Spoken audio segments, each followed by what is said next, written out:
In this video, I'm going to show you how to remove Apple Pay from your Apple Watch. There are actually a couple of different ways to do it, and I'll walk you through the quickest method step by step.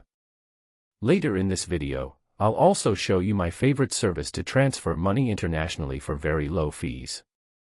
One of the easiest ways to remove Apple Pay from your Apple Watch is by turning off the passcode on the watch. To do this, open the Watch app on the iPhone that is paired with your Apple Watch.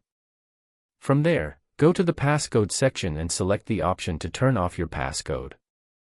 You may need to enter the current passcode on your Apple Watch to confirm the change. Once the passcode is removed, Apple Pay will automatically be disabled on the watch. You can also remove Apple Pay cards manually. Inside the Watch app on your iPhone, go to Wallet Apple Pay. Here, you'll see the cards connected to your Apple Watch. Simply select the card you want to remove and tap Remove Card. This only removes the card from the Apple Watch and does not affect Apple Pay on your iPhone. Now if you want to try my personal favorite money transfer service, I recommend using MoneyGram. You can send money quickly using your smartphone or at in-person MoneyGram locations spread out all over the US and Canada.